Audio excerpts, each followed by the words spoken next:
আমার পেশা সাংবাদিকতা, আমার পেশা বলা না যে এই অপরাধী, এদেরকে বিচার করেন, এদেরকে গুলি করেন, এই ধরনের বহু নির্দেশ তারা দিয়েছে। জুলাই অভ্যুত্থানে বিভিন্ন অপরাধের সঙ্গে গণহত্যা বা প্ররোচনা, সহযোগিতা এবং উস্কানি সহ নানা ধরনের অপরাধে 27 জন সাংস্কৃতিক ব্যক্তিত্ব, অভিনেত্রী, সাংবাদিক, গণমাধ্যম কর্মীদের বিরুদ্ধে আন্তর্জাতিক অপরাধ ট্রাইব্যুনালে একটি অভিযোগ দাখিল করা হয়েছে। আপনি কিভাবে দেখেন একজন সাংবাদিক? আমি ভালোভাবে দেখি, কারণ আমার পেশা আর আমার ইচ্ছা বা আকাঙ্ক্ষা বা আমার কি বলে কাজ যদি কন্ট্রাডিক্ট করে তাহলে সেটা অপরাধ।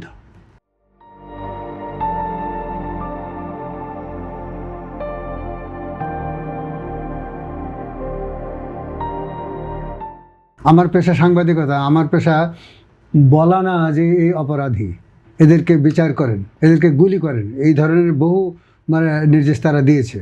ঠিক। তারা কে নির্দেশ দেওয়ার? তারা ইন্ডিভিজুয়ালি এই দেশের একজন নাগরিক মাত্র। চাকরির ক্ষেত্রে তিনি সাংবাদিক, চাকরি চলে গেলে বা চাকরির বাইরে থাকলেই পরে তিনি আর সাংবাদিক নন, এটা বুঝতে হবে।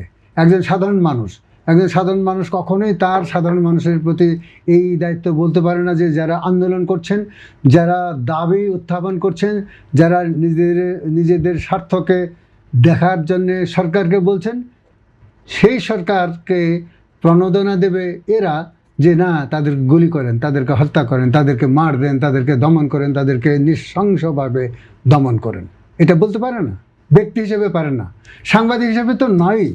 কারণ সাংবাদিকতার যে মৌলিক নীতি, যে দৃষ্টিভঙ্গি, সেই দৃষ্টিভঙ্গি হল নির্যাতিত মানুষকে, অবমানিত মানুষকে, তাদের স্বার্থকে তুলে ধরা, তাদের পক্ষে দাঁড়ানো, তাদের পক্ষে দাঁড়িয়ে বলা যে আমরা এই নির্যাতিত, নিপীড়িত, নিগৃহীত মানুষের পাশে আছি, আমরা তাদেরকে সমর্থন করি।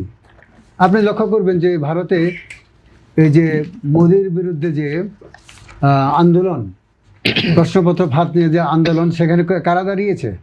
সাংসদরা দাঁড়িয়েছে, সব বিরোধী সাংসদ দাঁড়িয়েছে, সেখানে দাঁড়িয়েছে সংস্কৃতি যে অঙ্গনের সমস্ত সুপারস্টাররা, শাবানা আজমি, নাসিরুদ্দিন শাহ, সবাই।